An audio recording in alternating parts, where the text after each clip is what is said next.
Thank you so much. Thank you to the mayor and thank you to all of Seoul for having me here. It is such a pleasure to be here. It does feel when you land in Korea like you are in the future, and there's something to be said for that. I'm going to talk to you today less about the technology and more about us, because I've become pretty obsessed over the last 5 years with the relationship between human and machine, and in particular now the relationship between society and machine. Now, before I talk about societal thresholds, we should talk about what we're doing. What is actually the pursuit of AI? Right now, we are building machines that possess human intellectual equivalence and soon superiority. That is something that we are getting quite good at.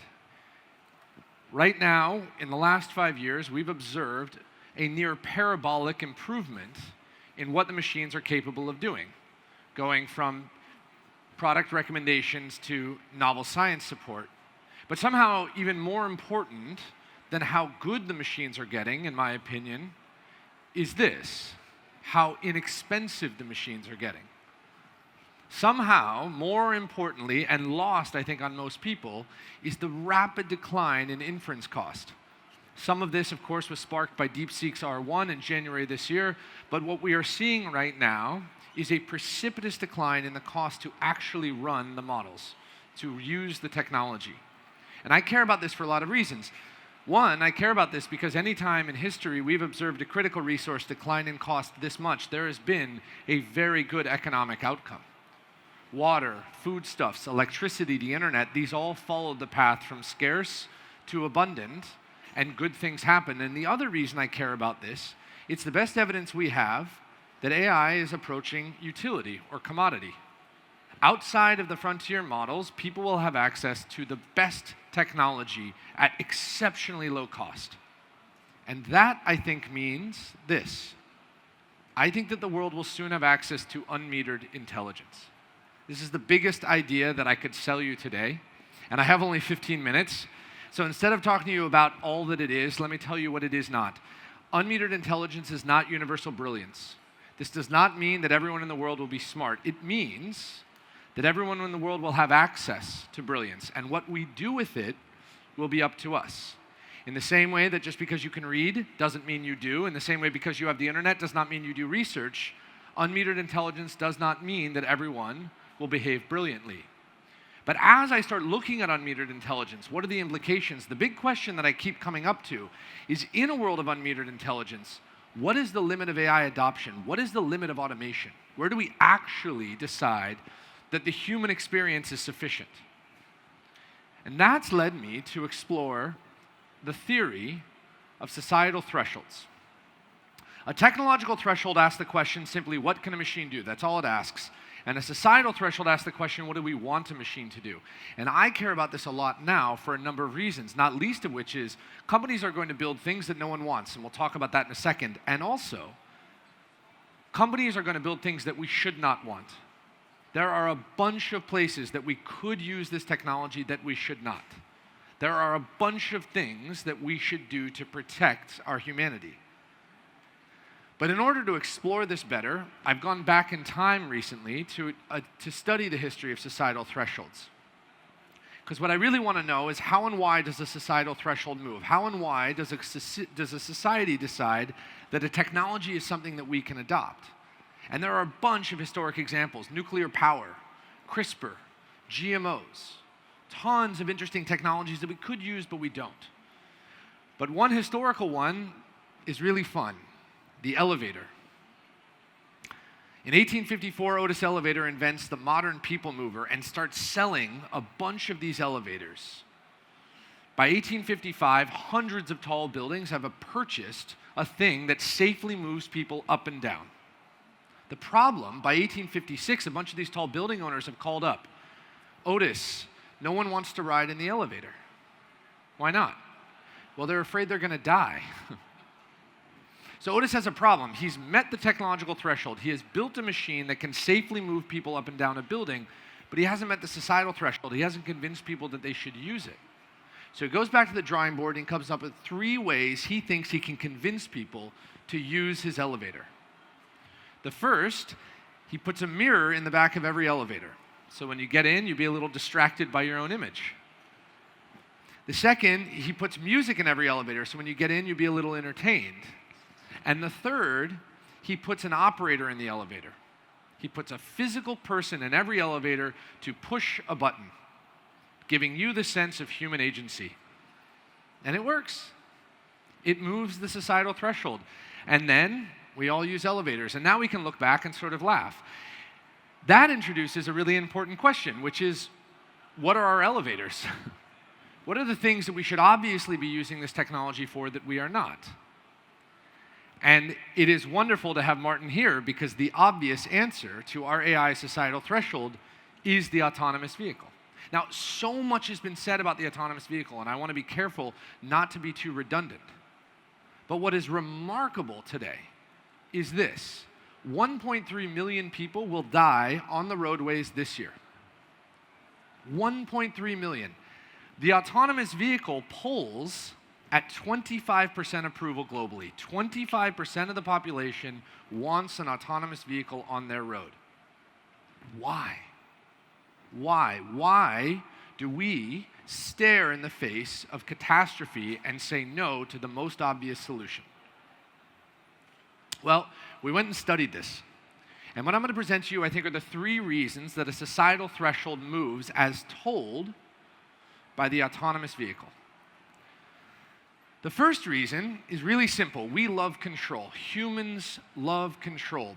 When I first started doing this study, I had this idea that there was a freedom element. Some of this is a true story. A woman came up to me after a talk. I was espousing the importance of Waymo and Tesla and the progress they had been making in 2019. And a woman came up to me afterwards. She put her finger in my chest, and she said, "You shouldn't talk about autonomous vehicles like that. It's very un-American. Cars are freedom machines, and if they take away our cars, what's next?" I said, okay, my bad. So I had this idea that it was control, or I had this idea that it was freedom. It's not freedom. And we figured this out by studying two populations. We went and studied a bunch of really wealthy people.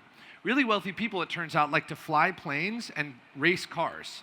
And they don't race those cars because they're going anywhere. It turns out they just ride around a track. They come right back to where they are. And they don't fly the planes because there aren't pilots to do it. They like these things because of the control. And then we went to Disneyland. Anybody here been to Disneyland recently? Anaheim? Thank you very much. Disneyland has at it a very famous ride called Autopia.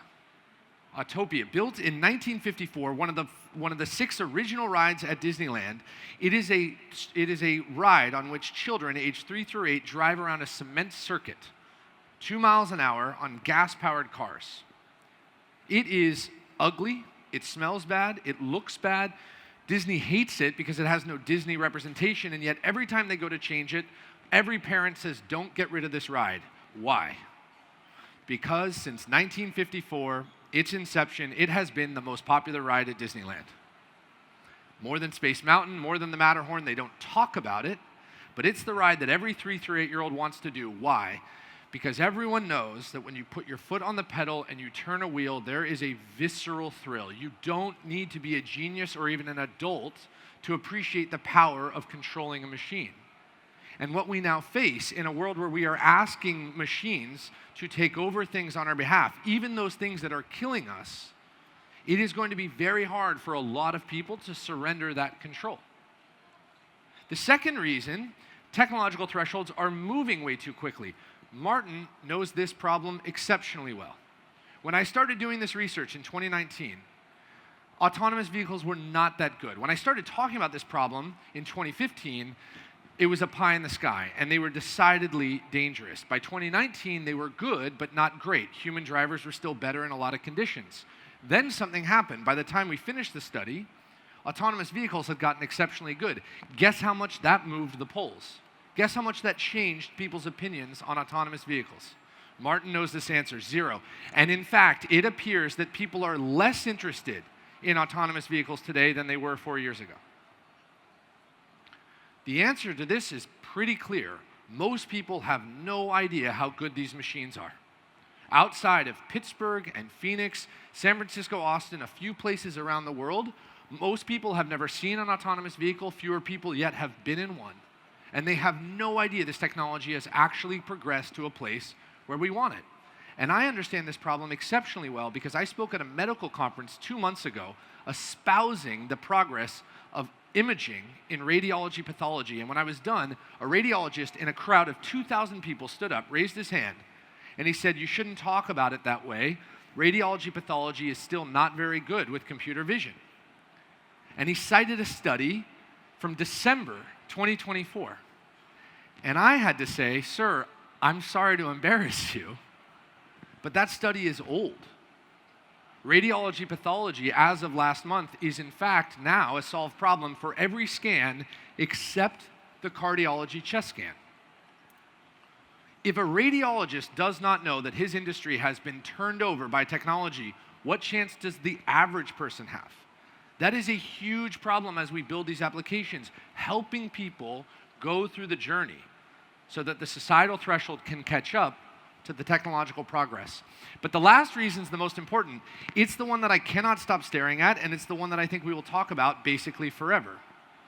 Humans have an exceptional tolerance for machine failure, and we have none for human failure. Humans have an exceptional tolerance, thank you, Martin, have an exceptional tolerance for human failure, and we have none. Exceptional tolerance for human failure and none for machines. This is the problem. This is why we can watch a Tesla crash on autopilot and declare the whole program a failed state. We can watch a Waymo swerve off the road and declare everything to be shut down. But when a drunk driver causes a huge car pileup, we go, "Oh, that's just the cost of doing business. That's just how it goes." This is a huge problem. This is a weird problem, and I don't have a bunch of solutions, but I have two proposals. The first, humans believe that mechanical failure is systemic failure. When we see a Tesla crash, our assumption is all Teslas were crashed. In fact, the opposite is true. We can solve mechanical problems systemically. Humans do not possess this quality. We fail every day in the exact same way over and over and over, collectively and individually. Getting older is just getting a little bit wiser such that you're failing a little bit less. That's all it is. The second reason is even more fascinating, in my opinion. We have no empathy for machines. We are very willing to watch each other try and fail. We are very willing to say, "That's okay, you did your best." We make movies about a lot of Olympic failures. But when your washing machine breaks, you're like, "All right, time for a new one. Get this piece of crap out of here." This is an interesting phenomenon, and I actually think one that we should embrace. The precision that we expect from machines, but not humans, is a fascinating space between humans and machines, and one that has actually protected us for a long time. It's why this building will never collapse. It's why planes don't fall out of the sky. But it is going to set a very high boundary for our adoption of machines, especially in cases where they can save our lives. Thank you so much.